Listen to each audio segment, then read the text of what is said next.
Welcome to my YouTube channel. Hello friends, आज हम सीखते हैं हिंदी वर्णमाला। हिंदी वर्णमाला वर्णों के व्यवस्थित समूह को क्या कहते हैं? वर्णमाला कहते हैं। वर्णमाला आप जानते ही हैं किसे कहते हैं? वर्णमाला कहते हैं छोटा बड़ा आ से ज्ञा तक के जो अक्षर होते हैं उन्हें क्या कहते हैं? वर्णमाला कहते हैं। वो हिंदी की क्या होती है? वर्णमाला होती है। हिंदी वर्णमाला में आ से ज्ञा तक के जो अक्षर होते हैं उन्हें वो कितने होते हैं? 52 होते हैं। स्वर कितने होते हैं? 11 होते हैं। व्यंजन कितने होते हैं? 33 होते हैं। हिंदी वर्णमाला वर्णों के समुदाय को ही वर्णमाला कहते हैं। हिंदी वर्णमाला में 52 वर्ण होते हैं। 52 क्या होते हैं? वर्ण होते हैं। इनके दो भेद होते हैं, स्वर और व्यंजन। स्वर और व्यंजन। स्वर को समझते हैं। स्वर किसे कहते हैं? जिन वर्णों का उच्चारण बिना किसी अवरोध के तथा बिना किसी दूसरे वर्ण की सहायता से होता है उन्हें क्या कहते हैं? स्वर। उन्हें क्या कहते हैं? स्वर कहते हैं। जिन वर्णों का उच्चारण किसी की सहायता नहीं होती उसमें उसे क्या कहते हैं? वर्ण कहते हैं। उसे क्या कहते हैं? जिन वर्णों का उच्चारण बिना किसी अवरोध के तथा बिना किसी दूसरे वर्ण की सहायता से होता है उन्हें क्या कहते हैं? स्वर कहते हैं। स्वरों की संख्या होती है 11 और स्वरों की संख्या होती है 11 होती है और आ से ज्ञा तक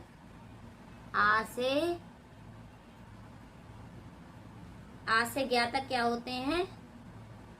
वर्णमाला होती है पूरी। आ से ज्ञा तक पूरी हिंदी की वर्णमाला होती है। स्वरों की संख्या कितनी होती है? 11। व्यंजनों की संख्या कितनी होती है? 33 होती है।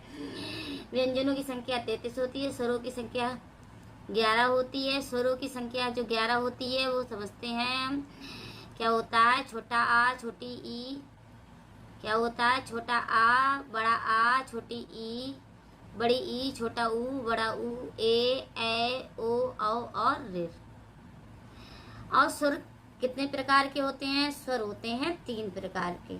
स्वर वैसे 2 प्रकार के होते हैं और एक अन्य स्वर, इन्हें भी अन्य स्वर कहते हैं। 2 कौन से होते हैं? हास्य और 2 दीर्घ। ये 2 प्रकार के स्वर होते हैं जिसमें कम समय लगता है। हास्य इसमें कम समय लगता है। छोटा आ छोटी ई छोटू और इनमें क्या लगता है? कम समय लगता है। इसे क्या कहते हैं? हास्य स्वर कहते हैं। इससे ज्यादा समय लगता है उसे क्या कहते हैं? दीर्घ स्वर कहते हैं। जैसे बड़ा आ बड़ी ई ऊ ए ओ और औ, इन्हें क्या कहते हैं? दीर्घ स्वर कहते हैं। इसके अलावा इससे अत्यधिक समय लगता है उसे क्या कहते हैं? विलुप्त स्वर। जैसे ओम, इससे अत्यधिक समय लगता है उसे कहते हैं हम विलुप्त स्वर कहते हैं।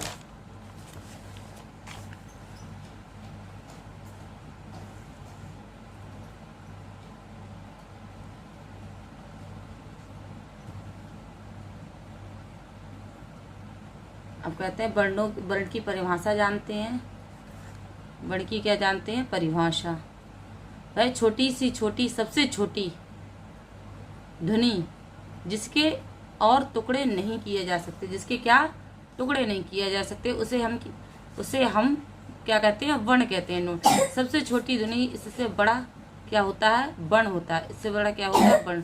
अगर पेपर में ध्वनि आती है तो ध्वनि सही है, ध्वनि ना आए वर्ण आता है तो वर्ण सही है। ऐसे भी आ सकता है वह छोटी से छोटी सबसे छोटी ध्वनि जिसके और टुकड़े नहीं किए जा सकते उसे हम क्या कहते हैं? उसे ध्वनि भी कहते हैं। और अगर ध्वनि आता है ध्वनि ना आए तो वर्ण कहते हैं। सब वैसे ध्वनि होती है। और ये क्या है? स्वरूप वर्णों का वर्गीकरण है। कितने समृद्ध और विवृत स्वर। पहले समृद्ध स्वर को जानते हैं। समृद्ध स्वर किसे कहते हैं? समृद्ध स्वरों के उच्चारण में मुख्य द्वार सकरा मुख द्वार मुख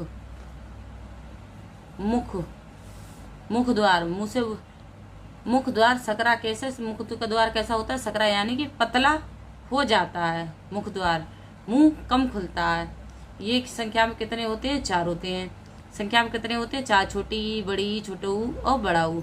ये संख्या में कितने होते हैं? 4 होते हैं। और अर्ध समृद्ध सुर। अर्ध समृद्ध सुर के उच्चारण में मुख्य द्वार कम सकरा, पतला और थोड़ा सा उससे ज्यादा खुल जाता है। उससे कैसा, थोड़ा सा ज्यादा खुल जाता है, उसे क्या कहते हैं, अर्ध समृद्ध सुर कहते हैं। ये संख्या में कितने होते हैं, ये संख्या में 2 होते हैं, ए और ओ। इसके अकॉर्डिंग समृद्ध सुर के अकॉर्डिंग इसमें थोड़ा सा मुख्य द्वार अर्ध स्वर ज्यादा खुल जाता है, उसमें कम, इसमें और इसमें थोड़ा सा ज्यादा। अब विवृत सुर, इसमें पूरा मुंह खुल जाता है। विवृत सुर के उच्चारण में, विवृत सुर के उच्चारण में मुख्य द्वार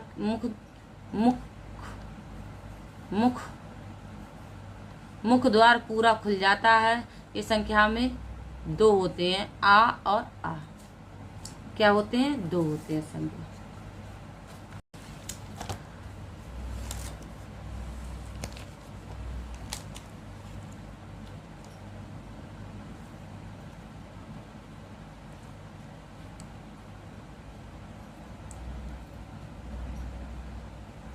अब आगे पढ़ते हैं, क्या पढ़ते हैं, आइए आगे पढ़ते हैं व्यंजन।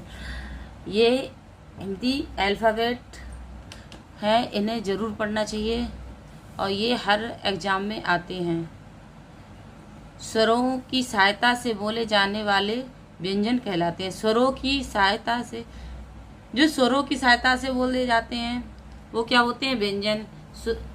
और स्वर की में क्या था, जो स्वतंत्र रूप से होते हैं, जो किसी सहायता से नहीं बोले जाते हैं, उसे क्या कहते हैं, स्वर कहते हैं। और जो स्वरों की सहायता से बोले जाते हैं उन्हें क्या कहते हैं, हम व्यंजन कहते हैं। व्यंजनों की संख्या कितनी होती है, 33, जबकि स्वरों की संख्या कितनी होती है, 11 होती है। स्वरों की संख्या कितनी होती है, 11 होती है। व्यंजनों की कितनी होती है, 33 होती है। अब ये 33 व्यंजन कौन कौन से होते हैं और इनका उच्चारण और स्थान क्या है, आइए पढ़ते हैं। उच्चारण के आधार पर व्यंजन। और स्पर्श व्यंजन कितने होते हैं, 25 होते हैं। ये भी एक क्वेश्चन है, स्पर्श व्यंजन कितने होते हैं, वेरी मोस्ट इम्पोर्टेंट है। और ये क्या है, कंठ व्यंजन, जो कंठ द्वारा बोले जाते हैं उसे बोलते हैं कंठ व्यंजन। का, खा, गा, घा, अणा, ये क्या है, कंठ व्यंजन, कंठ से। तालव्य व्यंजन, चा, छा, जा, झा, वहाँ, सा, या। मूर्धन्य जो मुंह से बोल के देखिए आप, टा, टा, डा, ढा, अणा, सा। दंत से, जैसे दंत, जीभ जो है दंत से स्पर्श हो रही है या कंठ से हो रही है, तालु से हो रही है या ओंठ से हो रही है, तो दंत व्यंजन देखिए, ता, था, दा, धा, ना। ओंठ से हो रही है, ओंठ से व्यंजन है, पा, फा, बा, भा, मा। पा, फा, बा, भा, मा, ये क्या है, ऊंट व्यंजन है।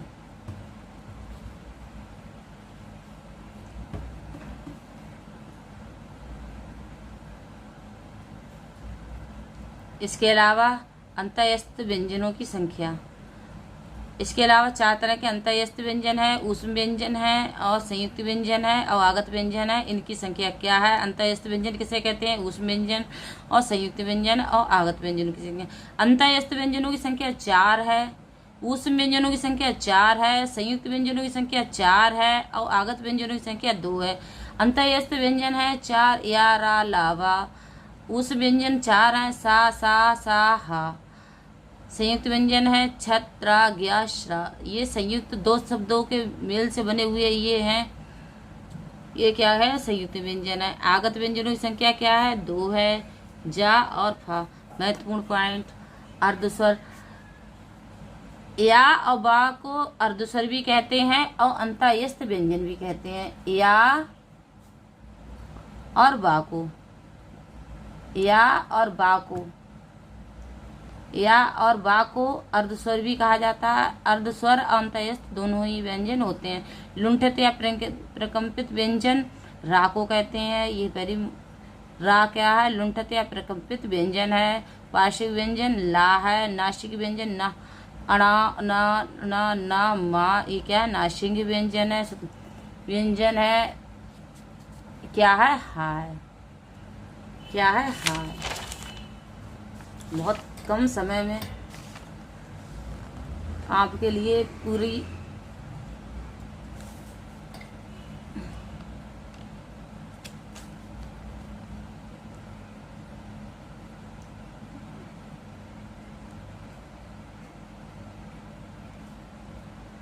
लुंठन व्यंजन नोट। रा क्या कहलाता? लुंठन व्यंजन कहलाता। ला क्या है? पार्श्विक। इसके उच्चारण में वायु जीभ के पास से कैसी है? जीभ के पास से कैसी निकल जाती है? कैसे निकल जाती है? जीभ के पास से निकल जाती। संयुक्त व्यंजन जो दो अक्षरों के मेल से बने होते हैं उन्हें संयुक्त व्यंजन कहते हैं। क्या कहते हैं? संयुक्त व्यंजन कहते हैं। वैसे इस पे डेफिनेशन बता देते हैं आपके लिए। वैसे तो जहाँ भी दो या दो से अधिक व्यंजन मिल जाते हैं वे संयुक्त व्यंजन कहलाते हैं, किंतु देवनागरी लिपि में सहयोग के बाद रूप परिवर्तन हो जाने के कारण इन तीनों को गिनाया गया है। ये दो दो व्यंजनों से मिलकर बने हैं। कैसे मिलके बने हैं? दो दो शब्दों से मिलके बने हैं। छा, क्रा प्लस सा, क्रा प्लस सा अक्षर छा, जा और उआ। क्या है? जा और उआ। त्रा, आधा ता और रा। ता में हलंत और रा मिलके बना है। त्रा, सा में हलंत और रा मिलके बना है। स्रा। इसमें मोस्ट इम्पोर्टेंट वाली है, इसमें पहले अक्षर में हलंत लगा हुआ होता है।